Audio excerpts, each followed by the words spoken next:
Selamat petang, salam sejahtera. Isu hangat petang ini dipetik dari agenda Daily. Najib Jadong desak kerajaan benar keluar air citra RM10,000. Berita sepenuhnya.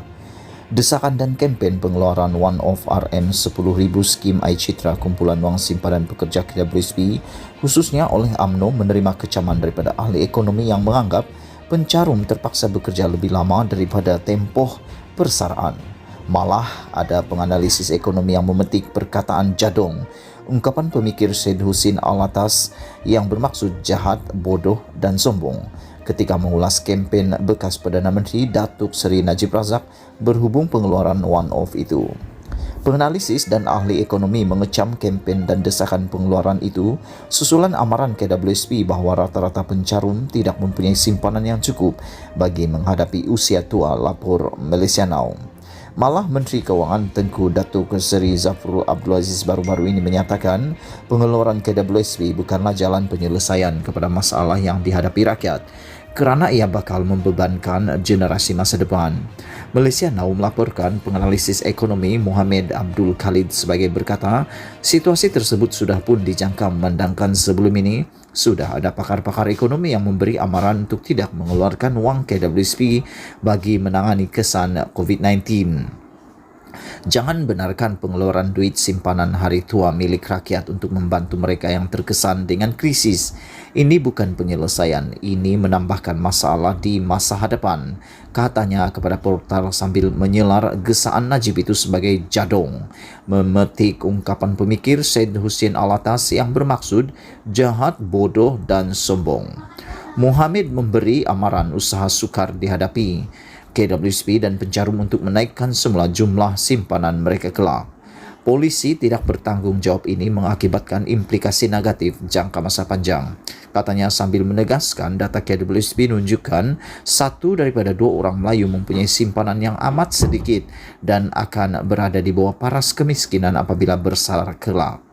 Yang miskin kelak adalah orang Melayu, rakyat marhain, bukannya pemimpin atasan yang berfikiran sempit. Katanya menjelaskan bantuan yang diperlukan haruslah datang dari kerajaan.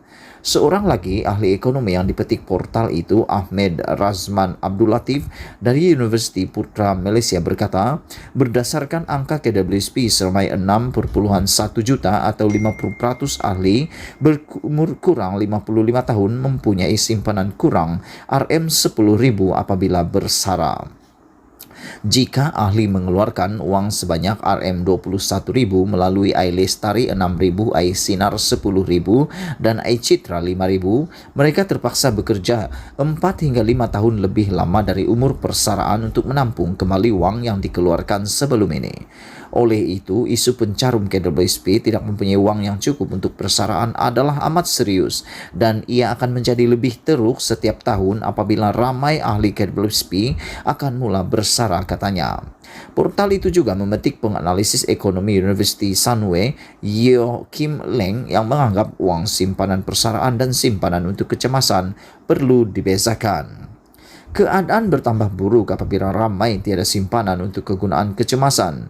Sepatutnya dalam keadaan kecemasan seperti sekarang iaitu banjir, kerajaan yang patut tengani seperti beri bantuan, duit bantuan atau soft loan pinjaman tanpa faedah supaya wang persaraan tidak terjejas dan rakyat tidak akan berdepan krisis keuangan apabila bersara, katanya. Sementara mengulas mengenai pengumuman Perdana Menteri Ismail Sabri Yaakob berhubung bantuan tambahan kepada mangsa banjir sehingga mencecah RM61,000, Ketua Ahli Ekonomi Bank Islam Malaysia Afzanizam Abdul Rashid berkata, pinjaman tanpa faedah yang diperkenalkan boleh meringankan beban mangsa banjir selain bantuan tunai yang lain. Selain kerajaan memfokuskan bantuan kewangan sahaja, pertingkatkan lagi usaha lain seperti kumpulkan mekanik-mekanik sukarelawan ini dan pusatkan usaha mereka.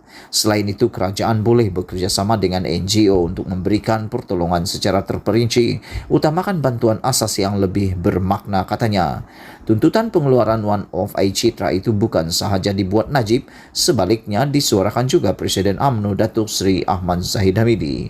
Malah desakan hebat datang daripada Ketua Pemuda UMNO Ashraf Wajri Dusuki sehingga ke tahap memberi peringatan kepada Perdana Menteri berhubung pendirian Majlis Tertinggi UMNO berkaitan pengeluaran pembayaran simpanan itu. Sekian isu hangat malam ini. Jangan lupa tinggalkan komen anda, tekan butang subscribe. Setiap daripada komen anda amatlah dihargai. Malaysia kita punya, kita jaga sama-sama, cintai Malaysiaku. Kita jumpa lagi. Bawah